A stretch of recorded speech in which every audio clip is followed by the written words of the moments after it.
everything this time. We found some great new relics over the weekend, and we're out tracking down a new lead right now. So, let me just update you real quick, then you can get to work. Like, the attraction opens in like a week, so we have to make sure everything works and nothing catches on fire.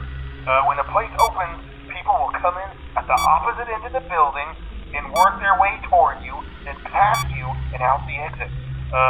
Yeah, you've officially become part of the attraction. You'll be starring as the security guard. So not only will you be monitoring the people on the camera as they pass through, to make sure no one steals anything or makes out in the corner, but you'll also be a part of the show. It'll make it feel really authentic, I think. Now let me tell you about what's new. We found another set of drawings, always nice, and a foxy head, which we think could be authentic. Then again, it might just be another crappy cosplay. And we found a desk fan, very old school, metal though. So watch the fingers. Right now the place is basically just, flashing lights and spooky props. I honestly thought we'd have more by now.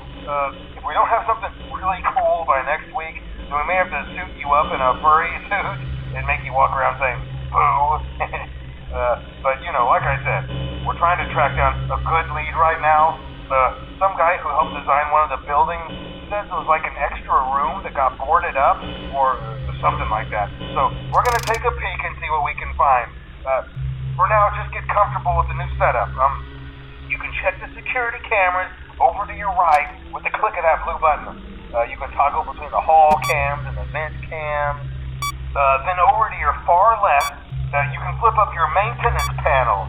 Use this to reboot any systems that may go offline. In trying to make the place feel vintage, we may have overdone it a bit. Some of this equipment is barely functional. Yeah, I wasn't joking about the fire. That's a real risk. The most important thing you want to watch for is the ventilation. Look, this place will give you the spooks, man, and if you let that ventilation go offline, then you'll start seeing some crazy stuff, man. Keep that air flowing. Okay, keep an eye on things, and we'll try to have something new for you tomorrow night.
I think they were like training tapes for like other employees or something like that.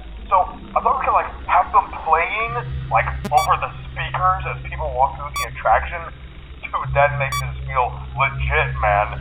But I have an even better surprise for you. You're not gonna believe this. We found one. A real one. Gotta go, man. Well, look, it's in there somewhere. I'm sure you'll see it. Okay, I'll leave you with some of this great audio that I found. Talk to you later, man. Hello. Welcome to your new career as a performer/entertainer for Fazbear's Pizza. These tapes will provide you with much-needed information on how to handle/climb into/climb out of mascot costumes. Right now, we have 2 specially designed suits that double as both animatronic and suit. So please pay close attention while learning how to operate these suits, as accidents/injuries/death/irreparable and grotesque maiming can occur. First, we will discuss how to operate the mascots when they are in animatronic form. For ease of operation, the animatronics are set to turn and walk towards sound cues. This is an easy and hands-free approach, making sure the animatronics stay where the children are for maximum entertainment/crowd-pleasing value.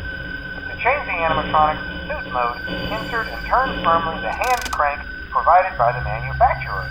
Turning the crank will recoil and compress the animatronic parts around the sides of the suit, providing room to climb inside. Please make sure the spring locks are fastened tight to ensure the animatronic devices remain fixed. We will cover this in more detail in tomorrow's session. Remember to smile. Hello? You are the face of Fazbear's Pizza.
Hi.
Hi.